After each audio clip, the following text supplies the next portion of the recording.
Hi everybody, welcome to another episode of Old Florida Fly Shop's fly tying tutorials. Today we're going to work on a fly that I created back in 2003 called the What's Up Dock.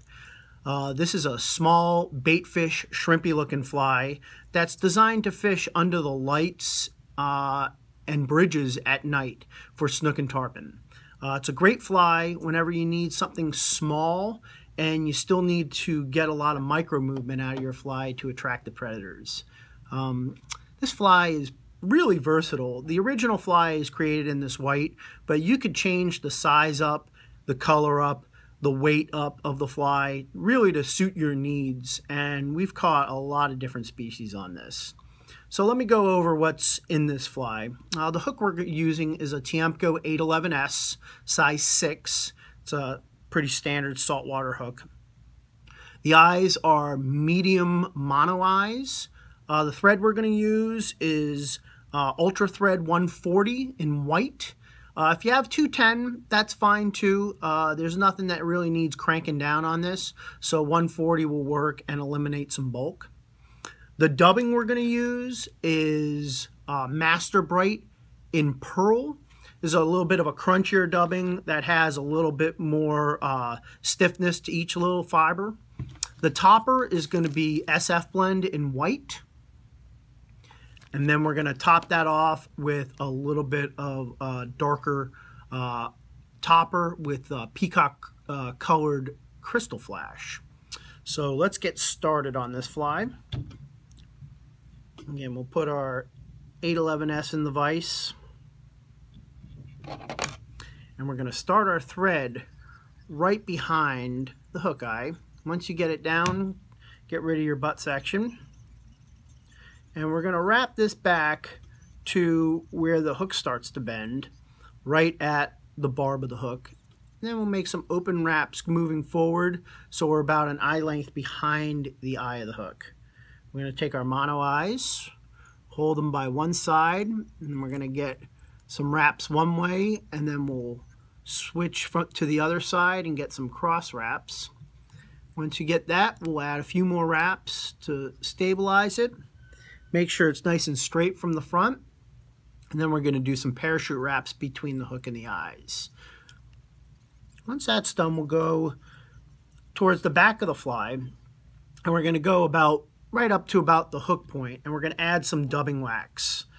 So when you add some dubbing wax, you don't want to apply a ton of this stuff. You just want to take one or two swipes at the thread. And then we're going to use our Master Bright dubbing. And when we pull off our dubbing, we're not going to use a lot every pinch we use. You know, we're going to spread this out over the hook a little bit. And we're just trying to do a thin layer. You know, doing a thin layer of dubbing and then creating your taper with a thinner layer of dubbing is really going to go a long way. So we got our first little bit of dubbing on, and we'll move towards the back of the hook, and we're going to start creating a small little taper, going from small to bigger, small at the rear of the fly and a little bit thicker towards the head.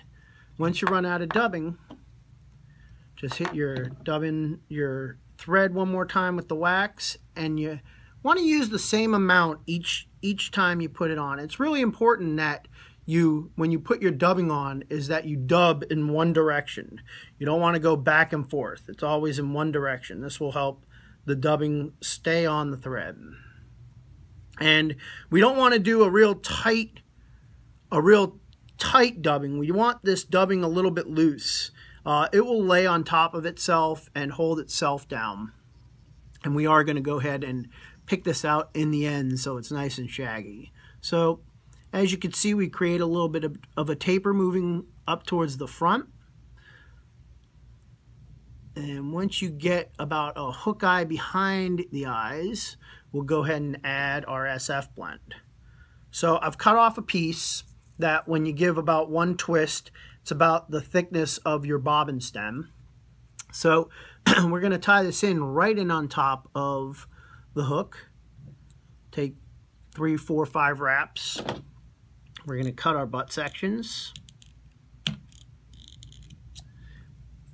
And then we want to hold this topper at an angle, a 45-degree angle, and we're going to make a straight cut right beyond the hook bend. Once you have that, we're going to just create a little bit of a cut, like about a 45-degree angle underneath it, and this will help create just a little bit of a taper. Next step is we're going to take 2 pieces of peacock colored crystal flash. We're going to fold these around the thread and lift up, so this first wrap binds them to the top of the hook.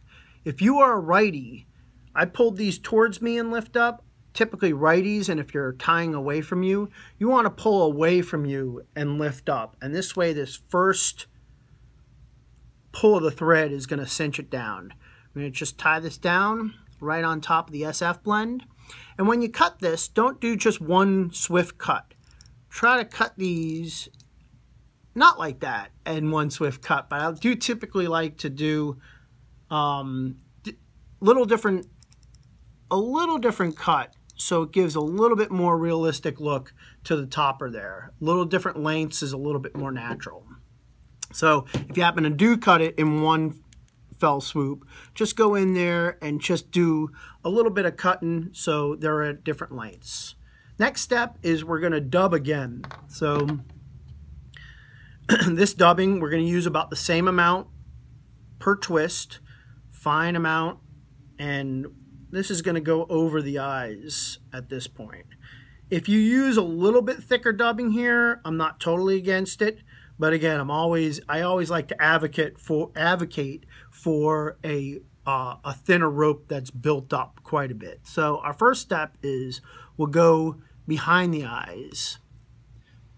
And once you have that on, I'm going to add a little bit more dubbing here.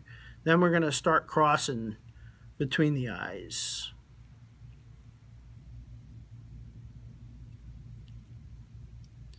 So once you have behind the eyes done, let's go and do some cross wraps going between the eyes, and you want to make sure that everything's nice and even on the bottom. We'll go ahead and add just a little bit more dubbing. If you want to pull out a little bit longer piece of thread, this piece right here, and dub a little bit more, that's fine. I just don't want to hit our camera today and knock into the table as well. So we're going to continue going between the eyes. You know, anytime you see a gap, try to cover it. And then once that's done, we'll pull our fibers back, and we're going to make 2 or 3 wraps in front of the fly, and we'll go in and whip finish. And typically when I whip finish, I'll do 2 sets of 3. I'm going to just try to pull a couple fibers back that are sticking out front.